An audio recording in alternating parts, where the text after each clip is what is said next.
स्वामी प्रसाद मौर्य के बयान पर गरमाई सियासत।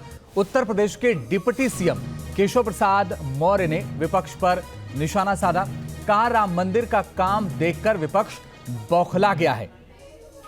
तो विपक्ष पर निशाना साधा है केशव प्रसाद मौर्य ने और कहा कि राम मंदिर का काम देखकर विपक्ष बौखला गया है।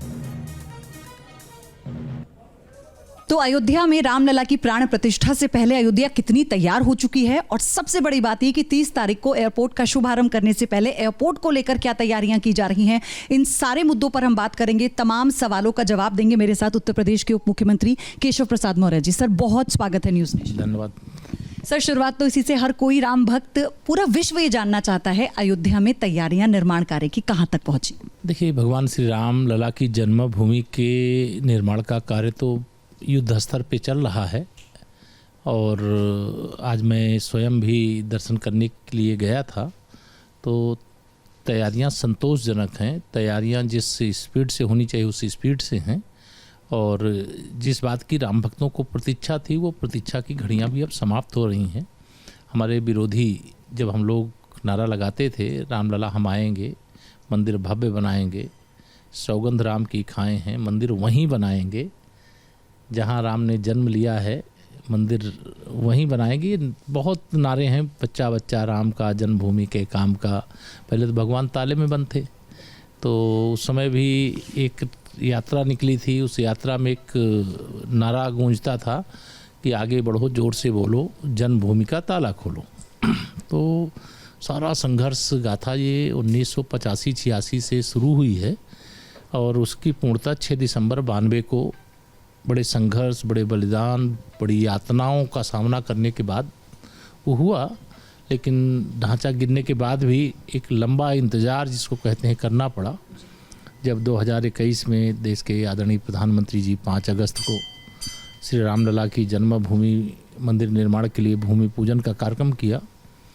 अब 22 जनवरी 2024 जो विरोधी हम लोगों का उपहास करते थे कि रामलला हम आएंगे, मंदिर भव्य बनाएंगे, लेकिन तारीख नहीं बताएंगे। तो उनको बता रहे हैं 22 जनवरी को अब रामलला अपने जन्म स्थान पर 500 साल के बाद विराजमान होने जा रहे हैं। मंदिर के साथ साथ सबसे बड़ी उपलब्धि अगर मैं कहूँ अयोध्या के दृष्टिकोण से, क्योंकि राम के भक्त आपको केवल देश में ही नहीं विदेश में भी मिलेंगे।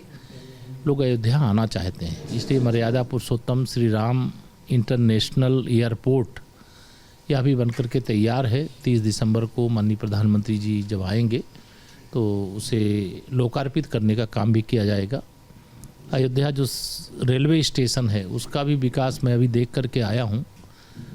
नो डाउट ऐसा बनाया गया है जिसकी कल्पना की जा सकती है, लेकिन अभी तक ऐसा कोई देश में, एयरपोर्ट से भी बड़ा, हाँ, ऐसा देश में कोई दूसरा मैंने स्वयं नहीं देखा था। देख करके मुझे व्यक्तिगत तौर से अच्छा लगा। प्रधानमंत्री जी के आगमन पर कुछ विकास, जैसे अयोध्या में आप सब घूम रहे हैं, देख रहे हैं कि जैसा विकास अयोध्या का होना चाहिए उससे अच्छा विकास हो रहा है, उससे तीव्र विकास हो रहा है, गुणवत्तापूर्ण विकास हो रहा है। चाहे सरयू मैया के तट पर घाटों का निर्माण हो, चाहे सड़कों का चौड़ीकरण हो, चाहे दुकानों, बहुत बड़ी बड़ी मार्केट घनी आबादी के बीच में उसका भी चौड़ीकरण किया गया है। श्री हनुमानगढ़ी का भी सुधार हो रहा है। जो अयोध्या के अन्य मंदिर हैं उनके भी जीर्णोद्धार के कार्य बहुत तेज़ी से आगे चल रहे हैं। तो मैं यह मानता हूं कि अयोध्या के दृष्टिकोण से जो लोगों की अपेक्षा है उसके अनुरूप माननीय प्रधानमंत्री नरेंद्र मोदी जी के मार्गदर्शन में हमारी डबल इंजन की सरकार दिन रात लगी हुई है। अच्छे से अच्छे परिणाम देने का प्रयास किया जा रहा है। 30 दिसंबर को माननीय प्रधानमंत्री जी के आगमन पर काफ़ी कुछ देखने को मिलेगा। लेकिन सर, जब शिलान्यास किया था प्रधानमंत्री यहाँ पर मौजूद थे, अब 30 तारीख को आएंगे, फिर 22 तारीख को, इसकी भव्यता हम इसी से समझ पा रहे हैं। एक प्रधानमंत्री जी का वो प्रण, जब पहली बार मुरली मनोहर जोशी जी के साथ वो आए थे, ये जो टीस थी, अब ये कहते हैं कि वहाँ के उस वक्त के वरिष्ठ पत्रकारों से हमारी बात हुई, उन्होंने कहा कि आंखों में आंसू थे नरेंद्र मोदी जी की। तो ये सिर्फ उनकी आंखों के आंसू नहीं थे, ये उस हर राम भक्त का दर्द था जो उस वक्त शायद उन्होंने महसूस किया। ये कितनी बड़ी बात है। देखिए, माननीय प्रधानमंत्री श्री नरेंद्र मोदी जी मुख्यमंत्री और प्रधानमंत्री बनने से पहले राष्ट्रीय स्वयंसेवक संघ के प्रचारक के रूप में, भारतीय जनता पार्टी के संगठन मंत्री के रूप में कई संघर्षों के सूत्रधार रहे। अगर मैं आपको स्मरण कराऊं, 23 सितंबर 1990 गुजरात के भगवान सोमनाथ के मंदिर से आदरणीय आडवाणी जी के नेतृत्व में एक यात्रा निकली थी, जिसे 30 अक्टूबर 1990 को अयोध्या पहुंचना था। जो रामद्रोही थे, जो मुस्लिम तुष्टीकरण की राजनीति करते थे, जो अयोध्या में रामलला का भव्य मंदिर नहीं देखना चाहते थे, जो राम भक्त थे उनको शत्रु नज़र आते थे, उन लोगों ने बिहार के समस्तीपुर में उस यात्रा को रोकने का काम किया था। और 30 अक्टूबर 90 की कार सेवा हुई, राम भक्तों का बलिदान भी हुआ, लेकिन तमाम चुनौतियों का सामना करते हुए चाहे जेल गए, चाहे लाठी खाए, लेकिन जन्मभूमि पर पहुंच करके वहां भगवा लहराने में सफल भी हुए। और उस समय के मुख्यमंत्री श्री मुलायम सिंह यादव जी के इस अहंकार को चूर चूर किया। उन्होंने कहा कि परिंदा भी पर नहीं मार पाएगा, लेकिन वहाँ साक्षात राम भक्त कार सेवक पहुँचे थे।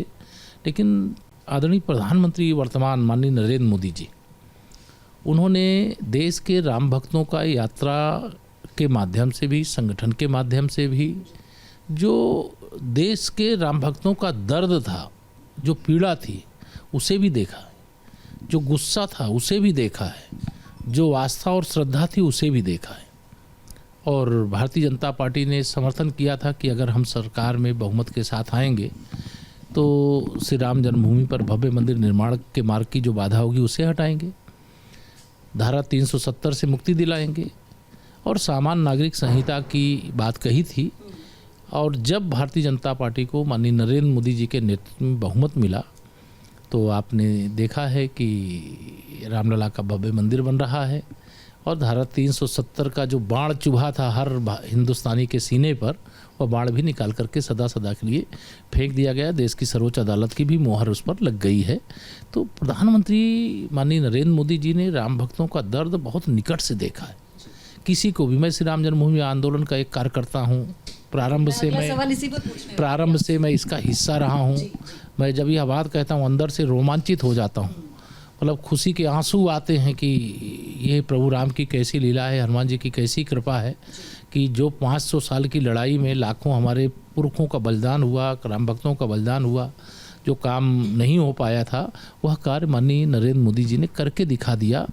और आज देख करके मैं ही नहीं, मेरे जैसे कितने राम भक्त होंगे जो आंदोलन का हिस्सा रहे हैं और जो पहले दिन से इस आंदोलन का हिस्सा रहे और आज रामलला का भव्य मंदिर अपनी आंखों से देख रहे हैं, उनकी खुशी को शब्दों में व्यक्त ही नहीं किया जा सकता। आप रथ यात्रा की बात कर रहे थे, तो उस वक्त इसका पूरा जिम्मा कोऑर्डिनेशन का प्रधानमंत्री नरेंद्र मोदी जी को दिया था लालकृष्ण आडवाणी ने, लेकिन आज उसी संगठन की जो नींव है और टीम इतनी बड़ी है, क्योंकि मुख्यमंत्री योगी आदित्यनाथ बार बार आते हैं, आप यहाँ पर अब लंबे समय के लिए हैं सारे निर्माण कार्यों को देखने के लिए, तो एक संगठन के तौर पर भी ये कितनी मजबूती देता है और ये क्या मैसेज देता है, क्या दर्शाता है? नहीं, देखिए, श्री राम जन्मभूमि पर जो मंदिर बन रहा है, मुझे यह कहते हुए गर्व हो रहा है कि जो इस आंदोलन के सूत्रधार लोग थे वो बहुत दूरदृष्टि रखते थे। इस देश में मुगल क्यों आए, अंग्रेज़ क्यों आए, भगवान सोमनाथ का मंदिर क्यों टूटा, भगवान श्री राम की जन्मभूमि को क्यों ध्वस्त किया गया, बाबा विश्वनाथ के धाम को क्यों क्षति पहुंचाई गई, और भगवान श्री कृष्ण की जन्मभूमि को और ऐसे कितने अनेक मंदिरों को क्यों नुकसान पहुंचाया गया। तो उसका एकमात्र कारण था, जो भगवान राम की भक्ति करने वाले, भगवान शिव की भक्ति करने वाले, भगवान कृष्ण की भक्ति करने वाले, वो उनको आपस में बांटो और राज्य करो वाले जो लोग थे वो उस समय सफल थे।